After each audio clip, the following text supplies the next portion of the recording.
Hello, and welcome to the Solutionist Show on All About Animals Radio. I am your host, Billie Groom. On the Solutionist Show, I chat with innovators, change makers, activists, revolutionaries, leaders, rebels, and disruptors, all of whom saw a need for a solution. And in doing so, they created a solution. So we discuss their journey, their challenges, and provide you with helpful tips to be a part of the solution. As many of you know, I am a big believer in taking a pluralistic and holistic approach to creating change and in solutions. So today I am honored to chat with Dr. Edward Bassingthwaite. Dr. Edward is the creator of Whole Energy Body Balance, or WEBB, a somatic bodywork treatment that provides relief from painful physical conditions as well as emotional and physical tension due to past trauma, which is right up my alley as well. So this is going to be so good. Dr. Edward has been featured in the Daily Telegraph, The Feed, SBS, Ticker News, and more. He is known as the Healing Vet. Welcome, Dr. Edward. Thank you so much for being our guest and for sharing your story and your insights. Well, thanks for having me. We're going to have a lot of fun today. Yeah, this is such a cool topic.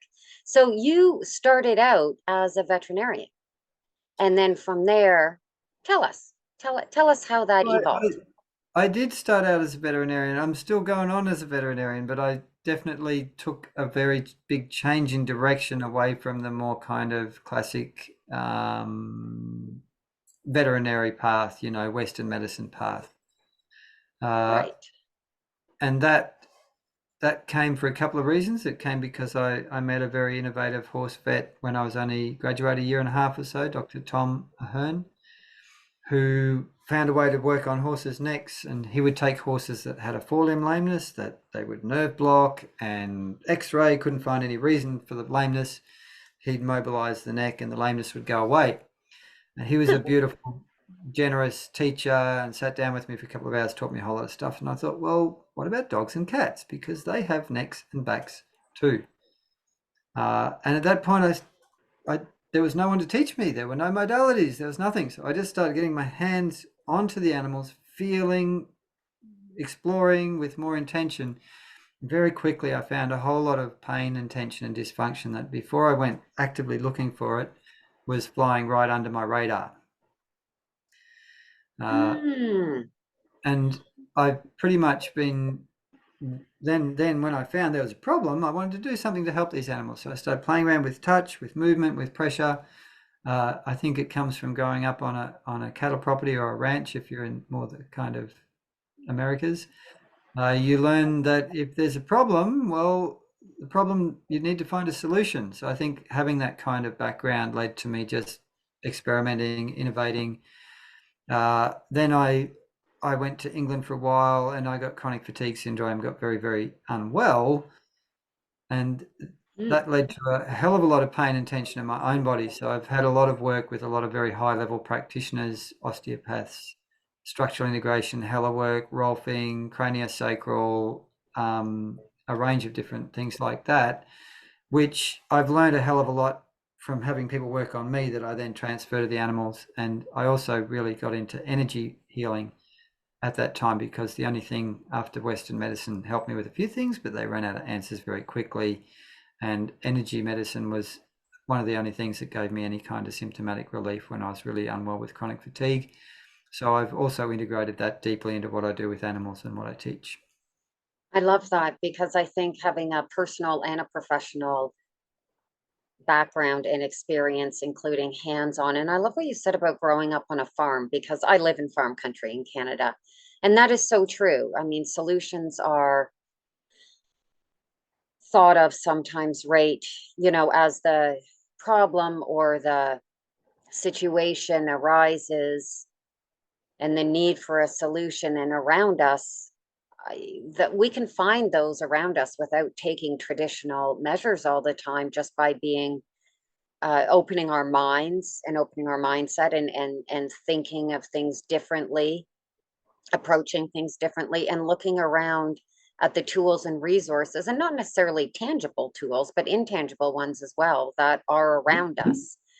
and to really think about what is the source of the problem and what resources do we have.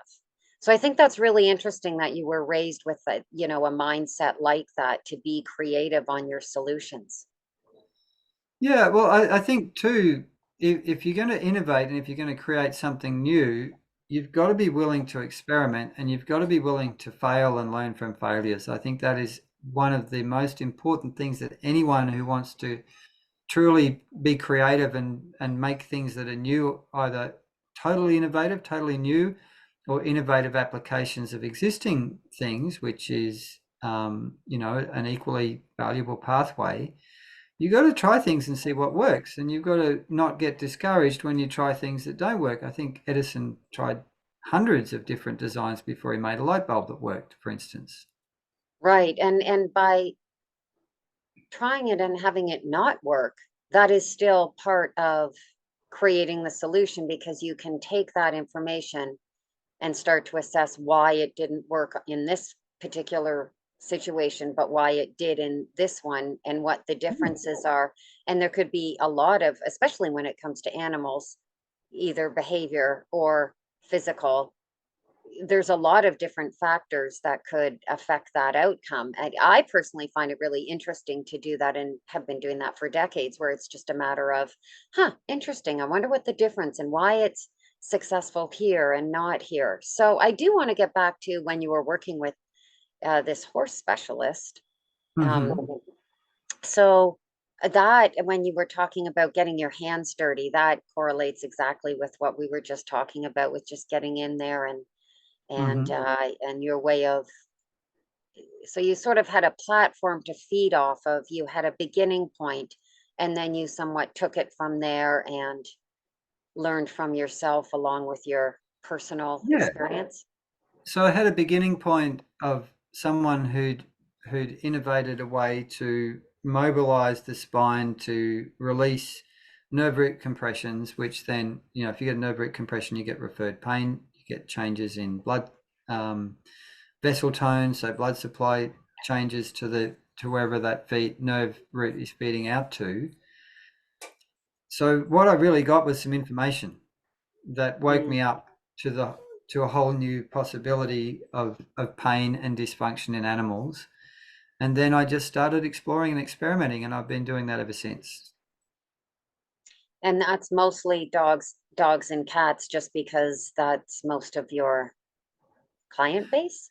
Well, dogs and cats. I've also worked quite a bit with humans. Okay. Many years ago when I was in Townsville, oh, that'd be more than 20 years ago now.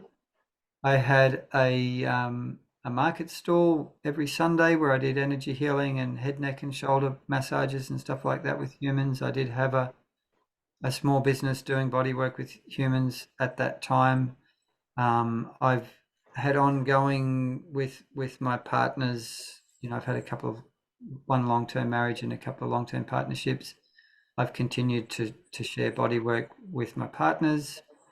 I'm now getting back into really working with humans again, and in the last month or two, I've started getting hands-on with horses again. So I am sort of involved in lots Full of facets. circle, all the way Yeah. back around. That's wonderful.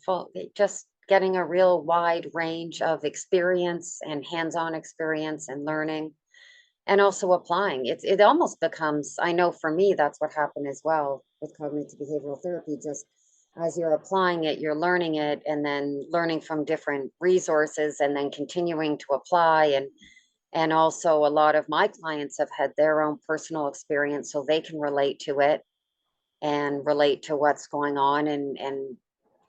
Like yourself and myself, and like yourself, you can just continue to learn from a lot of different, yeah, like you said, getting your hands dirty in a lot of different directions.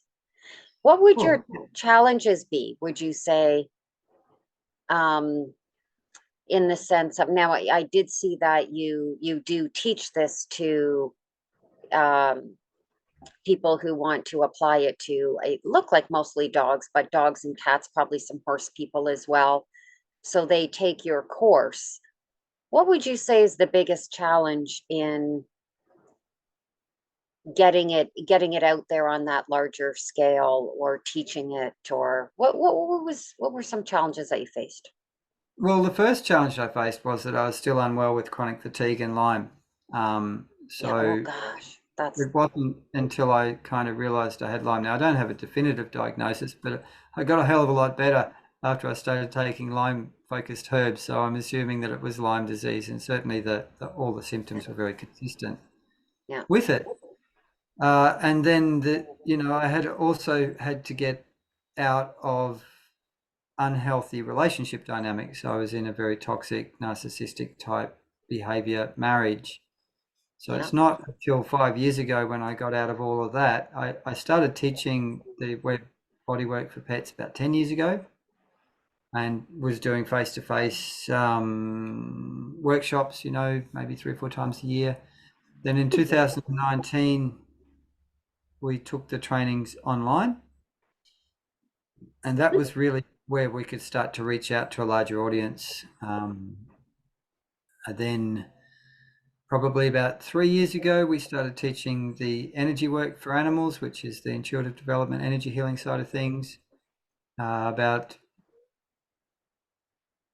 1.5 years ago, or maybe a little bit longer, we started teaching web for humans, and we're going to teach web for horses for the first time later this year. So it's been an ongoing progression.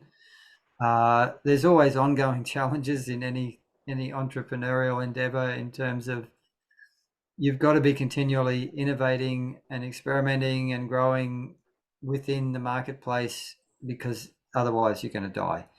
So it doesn't matter whether you're working with your hands-on work, your healing modalities, or whatever. Then you've got the whole other layer of business and marketing and that sort of thing, which is also incredibly important. And as one of my mentors, Rachel Jane Groover, says, business is the ultimate spiritual practice. Mm, mm-hmm. Because it keeps everything progressive and moving and learning and being creative. You got to keep growing. If Yeah, you don't keep growing, you're in trouble in business. Yeah. good for you. That's really good. And I think getting over those physical challenges for yourself, and also relationship challenges, I think we can all relate to how draining those can be when you're trying to focus. When I was writing my book, actually, I got very sick. Um, I thought I had Giardia, which I'm sure you know what that is. So that can Yeah, be yeah. very draining as well. As in, well, Lyme disease is they're very, Mhm. so yeah, it can sort of put you in a mindset or a headspace where just everything is challenging, and then once you overcome those hurdles, sort of everything clears and you can just focus on what you need to focus on. And it sounds like that's when you were able to really flourish. Yeah. I think another element that changed after the end of my second marriage was that I started really actively seeking help. I started working with Mm, therapists. I started working with life coaches, and I have an hour every week with a high level life and entrepreneurial coach. Uh, good for I you. see, I see an acupuncture person once a month. I have bodywork once a month. I have another guy that I'm doing mentoring stuff with on a weekly basis, more from an energy perspective. So I think if you really want to succeed in your life, self-care becomes the most important thing you can possibly do on at least, you want to have at least 5 mornings a week of solid physical, mental, spiritual practices. I agree. I have my time that I do for my stretching and for my runs, and it just really helps me mentally, and that has always taken a priority.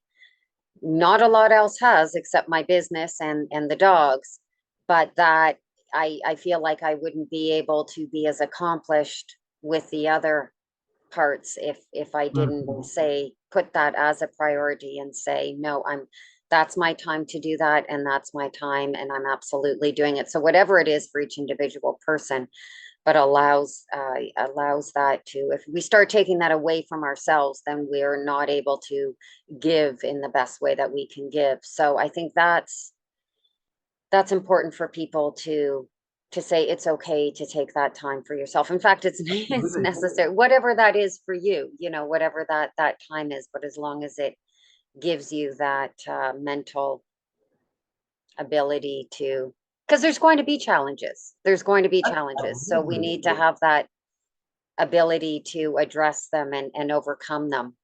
So how do you feel like your web is making an impact? Well, most of our students with the animal-based bodywork are seeing, visible improvements in their animals within a couple of weeks of starting the training. So we're making Wow. a difference in the sense that people are waking up to the problem, the unknown, very commonly missed problem of silent pain, soft tissue pain in the animals that share our lives. Now, this is a massive blind spot in the veterinary industry and in the understanding of pet guardians at large in the world.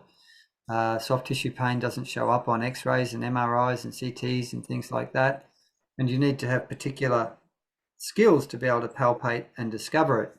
But if you don't know them, it's a bit like if you've never ridden a bicycle and you hop straight on and try to ride, you're probably going to get some gravel rash, right? You're not going to know how to do it. Mhm. So one of the big ways we're making a difference in the world is educating people. I offer a free masterclass webinar series about every 2 weeks. I think we're up to our 97th or 98th time around on that now. So we've had thousands and thousands of people go through that. So education in terms of the problem, education then in terms of how to get your hands on your pets, how to find these kinds of pain, how to then use loving therapeutic touch in a broad range of ways to relieve pain, to relieve anxiety, to relieve trauma. And then if you get into the more intuitive side of things, well, you can expand your intuitive capacity so that you can actually be able to perceive more of what's going on with your animals in an energetic and subtle sense and be able to help So, them in ways that you can't physically help. Yeah. so can an average pet parent do this, or would they hire somebody who's trained to do this? Look, anyone who's willing to commit some time and resources into doing it can learn how to do it. We've had all Mm, sorts of people. We've got one woman who's a practitioner who's completely blind. wow. Ooh, I bet Another she's super woman, intuitive. yeah, she is. We've got another woman who's a practitioner who's got severe rheumatoid arthritis in her hands, and you can adapt this work pretty much to work within whatever limitations. I know that there's been a couple of times in the not so recent past, but in the past where I've had a really sore back. So I've had the animal on the floor and I'm using my feet to work with the animal. So there's all Wow. sorts of ways you can adapt. Creative solutions, adapting. That's wonderful. So I just wanted to get back to this point you were making about the veterinarians. It is that, I mean, you are a veterinarian, so I find it so interesting to hear that, you're having that challenge of spreading awareness or increasing the increasing it becoming mainstream or more common for veterinarians to know and apply, or maybe even at least have one person in their clinic, professional in their clinic, that does it or that they refer. I obviously have that with my behavioral method. Getting it into mainstream is challenging. Having vets do refer me. They don't like to have dogs that are aggressive or anxious in their clinic, but it is a challenging industry to incorporate new methods and procedures into. And so to hear you as a Well, vet also has that challenge. oh, absolutely. And I always am a bit perplexed because you have the veterinary industry at large that says, well, where's your evidence base? And Yeah. then you've got the vast majority of veterinarians in the world are still vaccinating pets at every year or every 3 years, when there's an absolute wealth of knowledge and evidence base that shows that your core vaccines last at least 5 to 7 years. So there's a little bit of a double standard Yeah. when it comes to something like that. It's a huge money spinner for vets. But the other thing is that I think we have seen some pretty significant changes in the industry, in that it's kind of normal now for there to be rehab vets that are doing and Yes. physios working with animals, and pet massage, which was probably started off by the fellow who runs pet massage in the States, was probably the first person that really took pet massage out into the world in a big way. And I remember reading his books, oh, 8, 9, 10 years ago, and then Hmm. being inspiration to me as well. So there is a big growth in physical therapies. Now, you also have the problem that some veterinary surgeons board then legislate so that you can't do any kind of massage with pets without direct or indirect veterinary supervision, or you have to get a veterinary referral. And I honestly think these are monopolistic and unnecessary practices. You know, if you're in New York State in the USA, which is the most restrictive of all, only veterinarians or a vet tech under direct veterinary supervision are allowed to do any kind of hands-on work with animals for reward in that state. And of course, you get other states like California and Florida where there's no restrictions.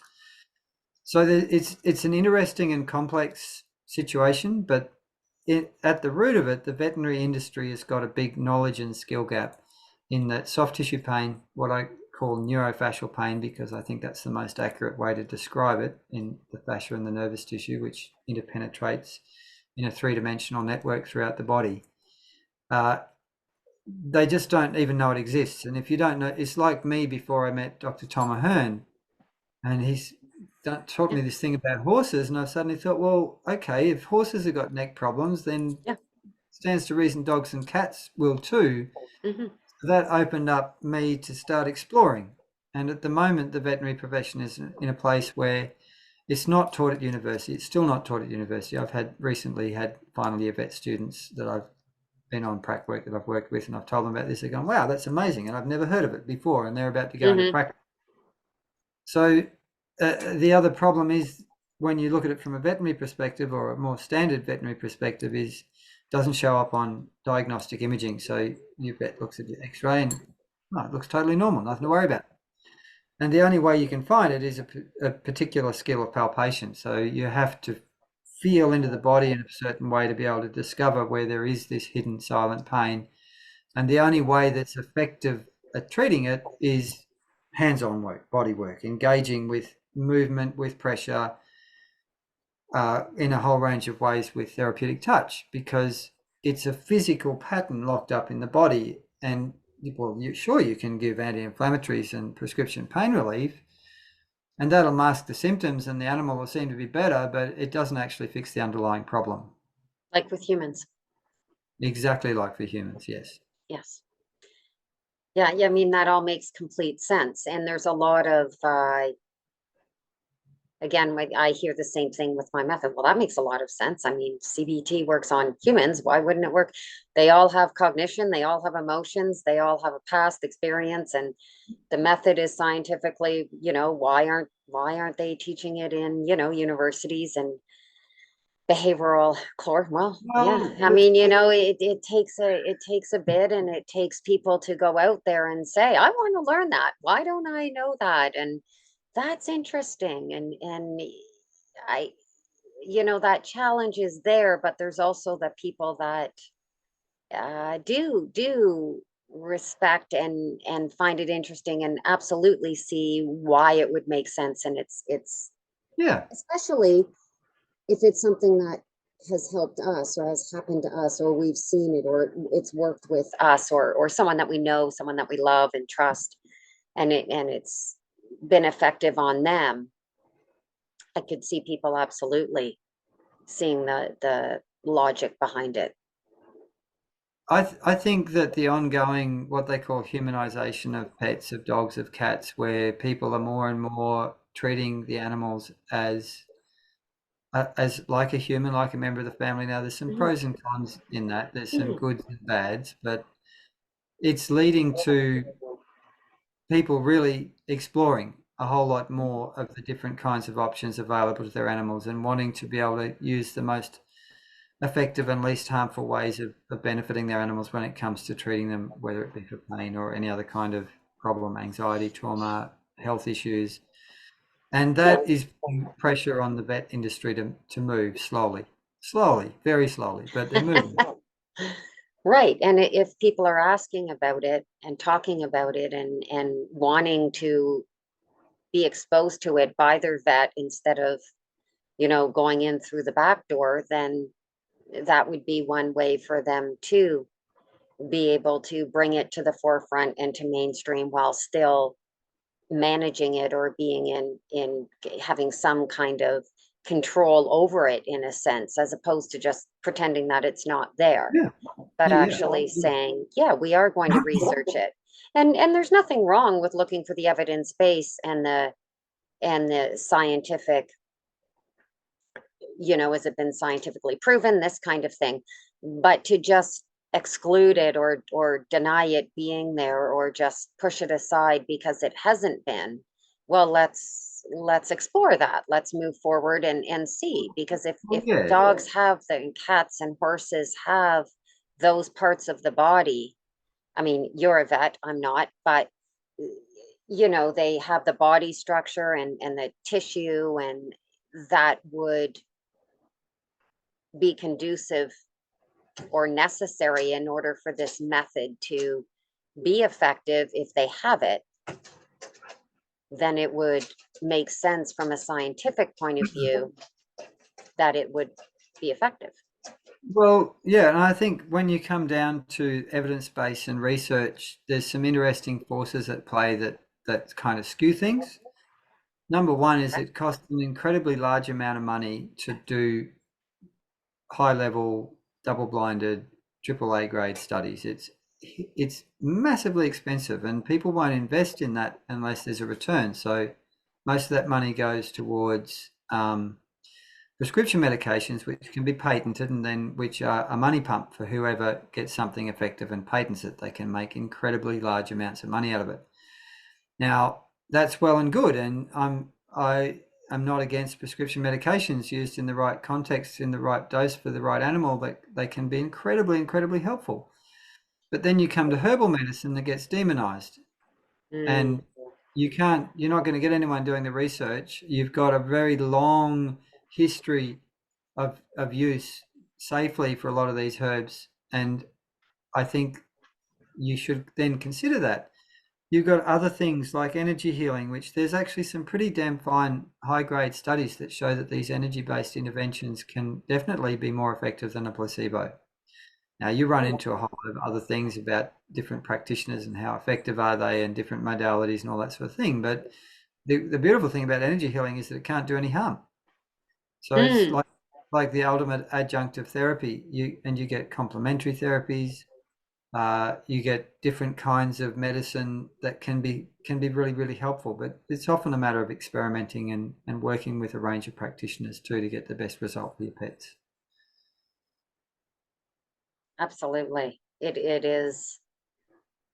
It's just very similar to what we eat and a diet that works for us, or anything that we need to play around with a little bit and be in tune with what's happening in our body and our mind and make decisions based on that and learn what works for us or works for our pet.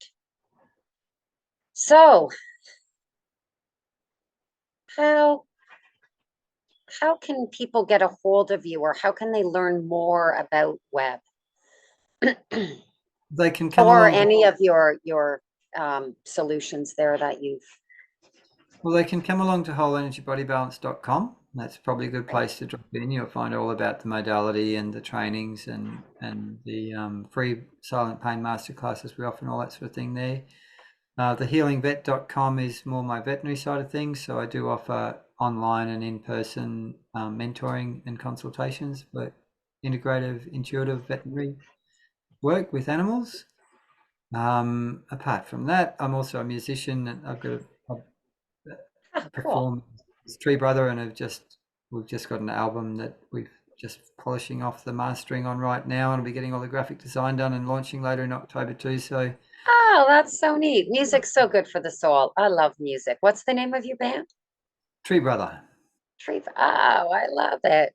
That's fantastic. I'm going to look that up. That's great. And all of that, including the link to the band and the musician world, will be on the show notes. Mm-hmm. Is there anything else that you'd like to share with us? You're just a wealth of information and such an interesting guy. Oh, thank you. Look, I think one thing is dream big, and Mm. then take consistent action, no matter how small, towards your dream, and find something that really fills your soul with joy to do in your life. I mean, I love working with animals, and I've been extraordinarily fortunate to have a lot of time to develop all this work with animals. But I truly believe that the human spirit, if engaged with a healthy will and a lot of self-care, get out there, have fun, and grow your Mhm. life and do something you love. That's beautiful. That's well said. And the animal world and the people who love animals, we're very fortunate to have you in our world and helping and creating these solutions and spreading awareness. So thank you so much, Dr. Edward, and we will keep in touch. And for everybody, thank you for listening to the Solutionist Show. Thank you. Cool. Thanks so much for having me.